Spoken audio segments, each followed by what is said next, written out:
Bem-vindos à Rede São Paulo Saudável e mais um programa Saúde em Questão, um programa feito por vocês, para vocês, nossos trabalhadores e colaboradores da saúde. Hoje estamos recebendo a nutricionista Sandra Regina Gonçalves e nós vamos tratar sobre um assunto que é do nosso dia a dia. Mas nada melhor do que uma nutricionista para nos trazer este assunto do dia a dia, que todos nós temos uma ação diária fazendo, que é alimentação. Mas uma alimentação saudável. Sandra, seja muito bem-vinda. Muito obrigada. Estou muito feliz e eu sempre gosto de compartilhar esse tipo com outros profissionais, porque uma coisa é a gente falar com o médico, a outra é falar com a nutricionista, a outra é falar com a enfermeira. E se a gente for falar sobre alimentação, se nós formos falar com cada um deles, talvez tenham pontos de vista diferentes. E na nossa população também é assim. O alimento que para mim é saudável, talvez num outro país não seja. Uhum. Culturalmente, as questões orientais têm outros costumes. Então, eu queria que a gente já tenha esse desafio para você, que é você traduzir para nós o que é alimentação saudável. Bem, de forma geral, a alimentação saudável na verdade, é o que você consegue, dentro das suas possibilidades, trazer para você, né? Que te traga algum benefício em termos, utilizando os alimentos, né? Não só os alimentos, como a água também. A gente sempre coloca que hidratação é fundamental, e principalmente através da água, do suco natural, água de coco. E quanto menos industrializado a gente conseguir, quanto menos processados forem esses alimentos, a gente vai ter uma qualidade melhor. Sempre a gente tem que pensar que o excesso de gordura, o excesso de sal e o excesso de açúcar, ele tem um prejuízo, e se não for naquele momento, em algum momento da vida daquele indivíduo, a gente vai ter um prejuízo sim. Quando a gente fala em alimentação saudável, a gente está falando também na quantidade que nós preconizamos para fazer isso, quer dizer, além da qualidade, nós estamos falando de quantidade? Sim, a gente está falando de quantidade porque, a princípio, qualquer nutriente, né, tem a sua quantidade exata. Se você exagerar, é claro que você não vai ter o benefício, né? E se você não consumir em quantidade adequada, também, você também vai ter um prejuízo, você vai ter carência. A gente pode citar aí o exemplo da anemia. Então, se você não se alimenta, anemia por ferro, se você não se alimenta com alimentos que tenham fonte de ferro, como as carnes em geral, os ovos e os feijões, as leguminosas em geral, você pode ter sim uma carência. E se você também, como exemplo de excesso, se alimenta com excesso de açúcar, você pode induzir obesidade, e daí todas as consequências que essa obesidade pode trazer. Então, além disso, combinações de alimentos podem favorecer ou dificultar a minha alimentação, a questão da digestão e tudo mais. Sim, a gente sabe que alimentos muito gordurosos, por exemplo, eles podem dificultar a digestão, e também o excesso deles, o excesso fica acumulado, né? No fígado, nos pneuzinhos que a gente fala, né? Na barriguinha, em todas as regiões que demonstram que a gente está fazendo um excesso. Nessa questão também, acho que é importante a gente não esquecer de falar que a gente tem que ver toda uma qualidade de vida. Então, o sedentarismo é muito prejudicial também. Então, por menor que seja a atividade física, também aliada à alimentação, a quantidade, a qualidade que você come vai determinar se você vai ter uma saúde melhor ou não. Então, assim, pelo que a gente está aqui conversando, aquela história de que a laranjinha no final da feijoada, ela é positiva porque ela ajuda a absorver a gordura. Isto procede? Procede. Tanto a laranja como o abacaxi, por exemplo, que ele ajuda a fazer a digestão das carnes, de todo tipo de carne, né? E as frutas, no geral, elas são importantes nesse processo digestivo, além de todo o benefício que elas têm para o intestino, para facilitar o hábito intestinal e os minerais, vitaminas, todos que eles têm. Entendi. Agora, comer pouco. Então, tem gente que quer perder peso. Nós não estamos falando aqui de emagrecimento, nós estamos falando de alimentação saudável. Mas comer pouco ou deixar de comer, isso gera prejuízo para o seu organismo. Exato. Tanto o excesso como a falta de alimento em quantidade suficiente, ela vai trazer prejuízos. Hoje em dia a gente tem muito o culto, né, a padrões de beleza e sempre muito magros, muito esguios, que às vezes até são padrão normal para alguns tipos de pessoas, com algumas pessoas, mas para outros não significariam que estariam saudáveis. Mas como existe o padrão, todo mundo quer, né? Então acho que emagrecer é importante quando de uma forma saudável, quando necessário, mas a gente tem que prestar atenção para ver se a gente não está querendo chegar no pouco demais também, né? Muito bem.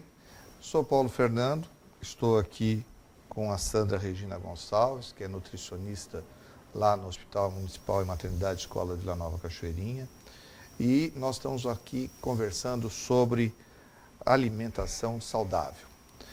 Eu estou através da rede profissional, canal profissional, lá trazendo essa informação para vocês. Nós podemos seguir aqui fazendo algumas perguntas para você, Sandra, no que tange a questão da alimentação das crianças. Porque a alimentação saudável tem que ser algo que começa também lá na infância. Né? Se a gente quer trazer isso, e os apelos comerciais hoje são muitos.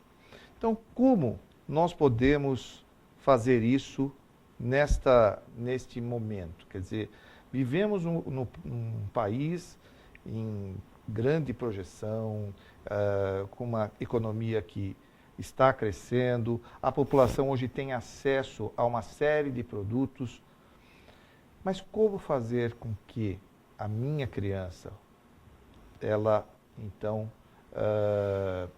saiba, né, porque é correção de hábito, e se acostumar mal, não vai ter uma alimentação saudável. Como é que vocês, como nutricionistas, trabalham com isso hoje? Na verdade, o que a gente acredita e sabe que muitas vezes, quando a gente vê o padrão alimentar das crianças, a gente tem que pensar até um pouco antes, até na própria gestação ou no período antes da gestação. O que essa mãe está se alimentando, se ela está fazendo isso com uma qualidade e quantidade suficiente. E depois que a criança nasce, é claro que a gente incentiva aí ela a amamentar, porque é o melhor alimento que tem, o leite da mãe. E quando começa a alimentação, na verdade as crianças já têm que ser habituadas a experimentar de tudo, né? E é muito interessante ter um estudo que fala que a partir de 3 meses de idade, às vezes um pouco antes, a criança já começa a perceber o sabor dos alimentos no leite da mãe. Então essa mulher ela já tem que ter um padrão de qualidade de alimentação bacana para poder essa criança já ter menos rejeição aos alimentos quando é oferecido a elas, por exemplo, mais verduras, legumes, de forma natural, como é interessante que seja, né? Então, o arroz e feijão é importante, O leite é importante e principalmente verduras, legumes, as carnes naturais. Como você falou, hoje em dia a gente vê até pela praticidade da vida moderna, a gente usar muito produto já processado, já pronto. Então pegar os empanados de frango e aí, não vou fritar, vou assar, mas eles têm um teor de gordura e sal muito grande. Então era preferível você fazer isso da melhor forma, mais simples, ou fazer mesmo em casa, ao invés de usar esses produtos já prontos, né? Então se você tem que fazer uma pipoca, você fazer uma pipoca natural do que comprar essas que já vêm prontas, só colocar no micro-ondas e tudo bem, porque você consegue controlar a quantidade de sal que você coloca, a quantidade de gordura, né? E evitar, né? Porque é muito prático a gente usar um achocolatado ou um suco de caixinha, né? Mas o melhor mesmo é o suco natural. Então, o suco em pó, né? O refresco em pó, na verdade, que é oferecido aí às crianças e à família de uma forma em geral, não acrescenta muitos benefícios, tá? Então é mais interessante que seja o suco natural de polpa com o que você tiver, com a fruta que for da época, a mais barata, não, sabe, não é tão assim difícil, mas do que a gente usar esses tipos de alimentos industrializados, porque existe um marketing todo em cima daí, principalmente dos jovens e das crianças, para que eles continuem, eles usem esses produtos e continuem ao longo dos anos utilizando. O que parece é que o mais difícil hoje é o convencimento das mães a terem hábitos saudáveis também. Tá. Né? E que aí a passagem para os filhos fica pela condição do dia a dia. E a abordagem nutricional, ela é fundamental e colocar esses conhecimentos. Claro que todo mundo sabe, se eu pudesse ficar embaixo da minha da árvore chupando minha laranja, é muito mais saudável de eu pegar o suco na caixinha. Mas não é isso que o marketing traz para nós, né? E o grande problema é a composição dessas substâncias. Quer dizer, existem produtos comercializados mais naturais, podemos dizer assim, com menor taxa, ou todos eles devem ser banidos, devem ser... Não, e mesmo assim, na verdade, a gente não é contra os produtos industrializados. É porque passa a ser um dia a dia, como você vai fazer, né, e quanto você vai utilizar. Por exemplo, se eu pego um embutido, né, estou falando uma linguiça, uma salsicha, que tem excesso de sódio, de gordura, tem muitos conservantes, então não seria uma alimentação adequada. Mas muitas vezes isso é colocado como prato principal. Então eu vou colocar isso de uma forma que substitua uma carne, um frango, ou até mesmo um ovo, né, que seria mais saudável. E aí, nessa história, nessa substituição, se isso for muitas vezes, acaba sendo prejudicial sim para a saúde. Se eventualmente num lanche ou algum dia de festa quiser usar, tudo bem. Esses produtos industrializados, na verdade, a recomendação, principalmente os que têm mais conservantes e maior teor de gordura, açúcar e sal, a gente usar eventualmente. Por exemplo, ao invés de fazer a linguiça como prato principal, eu utilizar numa farofa, né, ou num arroz, tá, como parte integrante de uma preparação, não como parte principal. Esses como prato principal, aí tem que ser eventualmente. Agora, a questão de hoje o que é importante? Por exemplo, nós sabemos que proteína é importante, carboidrato é importante, verdura com os seus nutrientes são importantes. Como que a gente pode, de uma forma prática, passar isso para quem está ali nos assistindo para o dia a dia?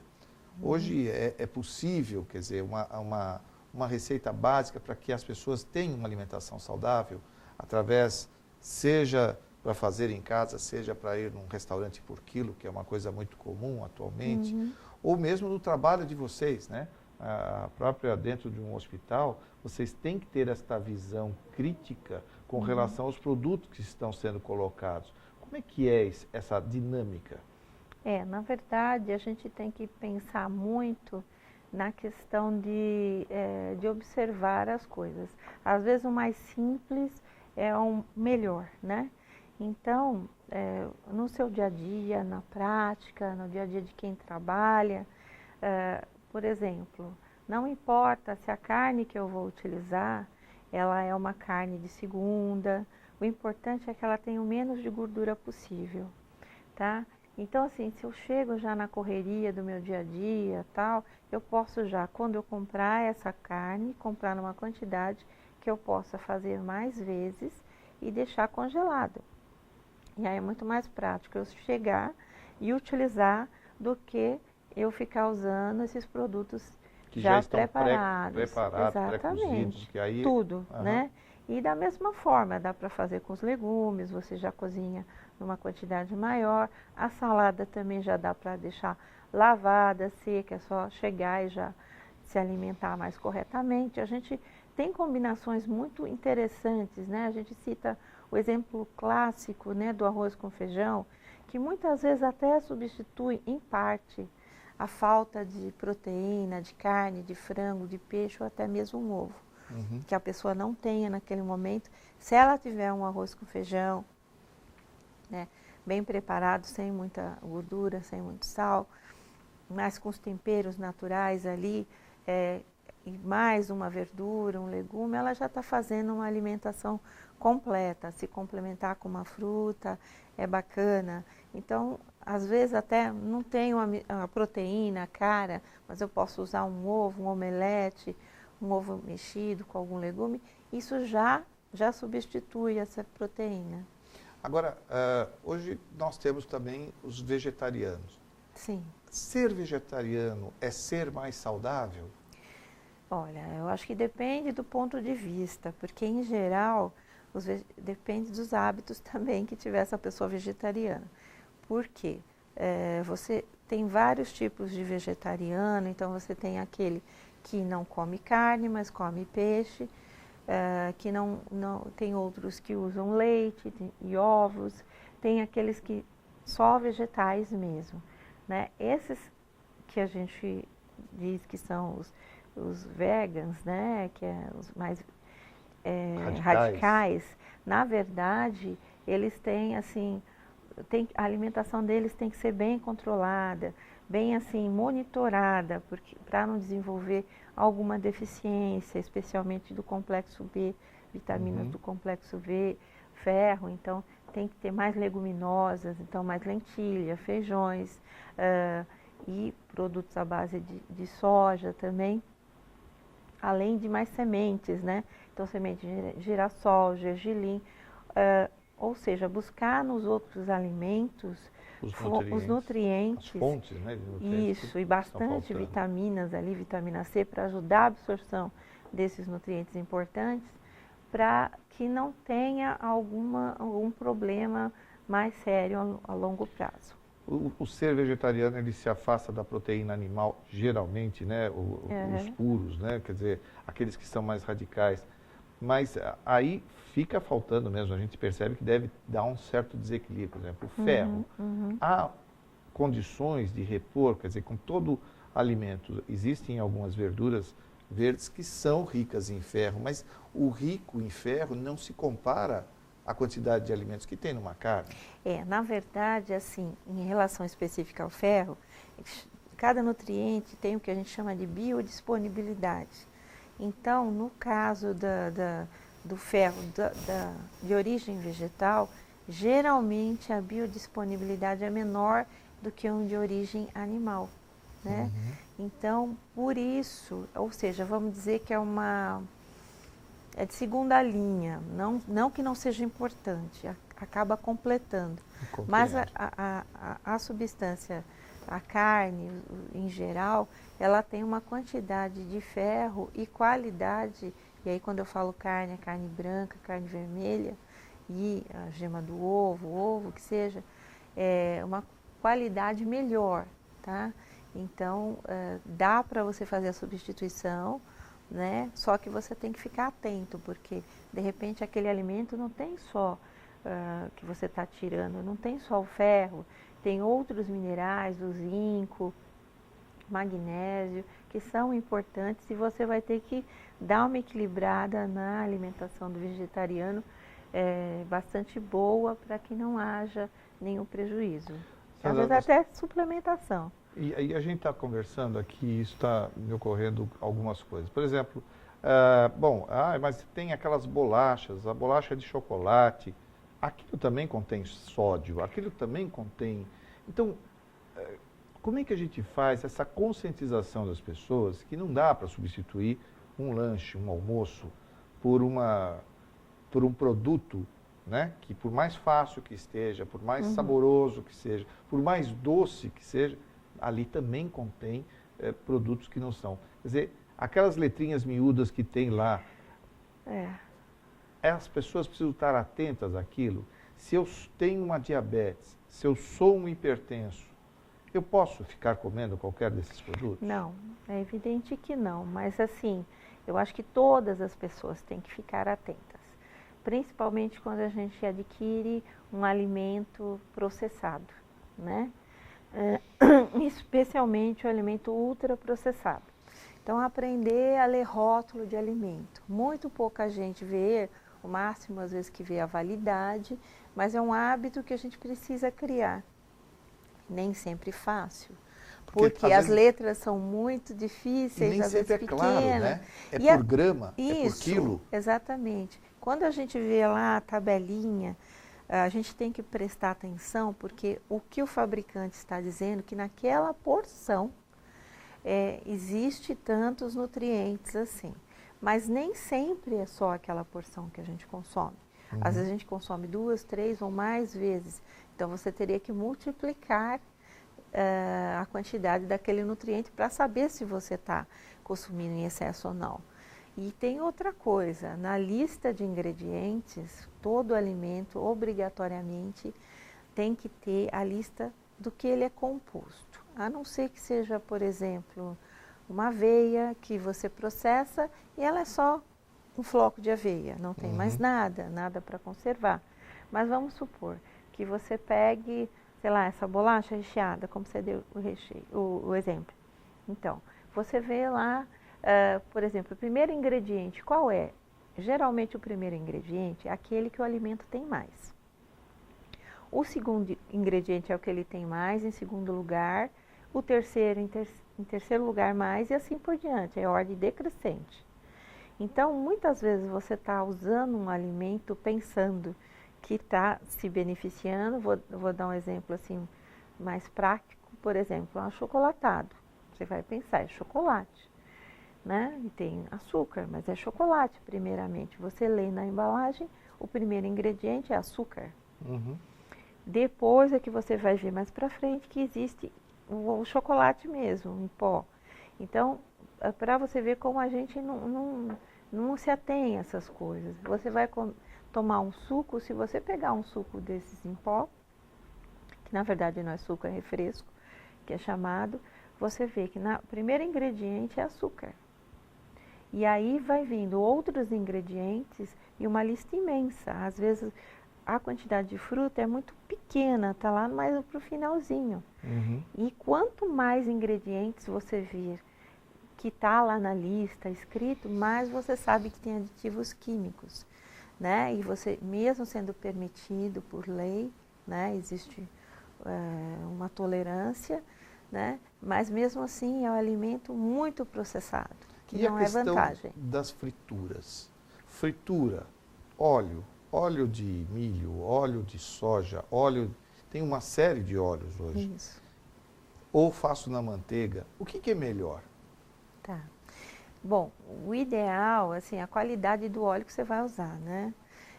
Por exemplo, se você tiver que cozinhar com manteiga ou margarina, os cremes vegetais, é preferível você usar o óleo vegetal mesmo.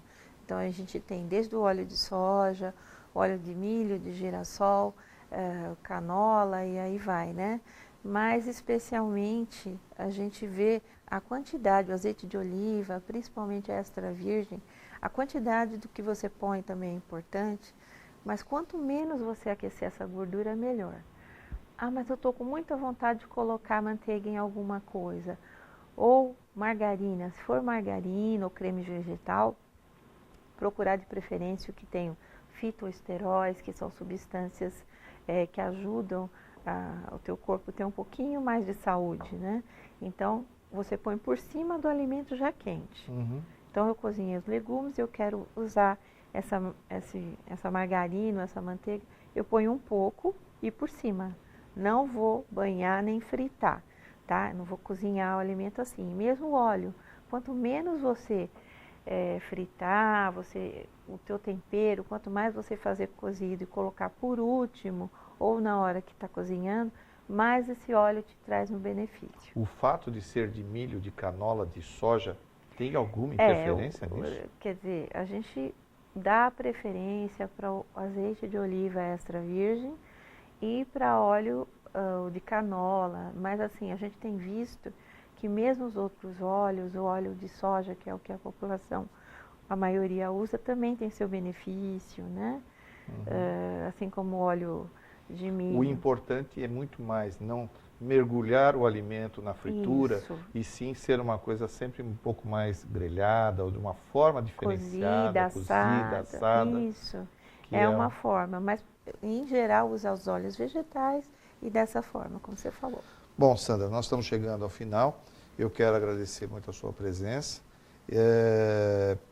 Gostaria que você fizesse sua saudação final, se quiser deixar alguma mensagem, algum recado, fique à vontade. Bom, eu acho que o mais importante é a gente prestar atenção na qualidade do que a gente vai comer. Eu sei que tem, como a gente já falou, a correria, né, e tem muito apelo comercial. Mas quanto mais natural a gente conseguir fazer a nossa alimentação, melhor a gente vai ter o resultado, desde as crianças até como é que vai ser a nossa qualidade de vida no futuro. A gente vai ser uma pessoa mais doente ou menos doente. Então, eu acho que quanto mais natural, menos aditivo químico, quanto mais o simples, a gente acaba acertando. Eu acho que é por aí. E nós contamos sempre com o apoio das nutricionistas exatamente para passar essa orientação, e eu acho que isso é que é importante. Encerramos aqui mais um programa Saúde em Questão. Se nós não conseguimos sanar todas as suas dúvidas nesta conversa, canal profissional @prefeitura.sp.gov.br é o seu canal de interação conosco. Mande sua mensagem e estaremos encaminhando para a Sandra, que terá o maior prazer de responder a vocês sobre o assunto de hoje, que foi alimentação saudável. Nos vemos no próximo programa. Até mais.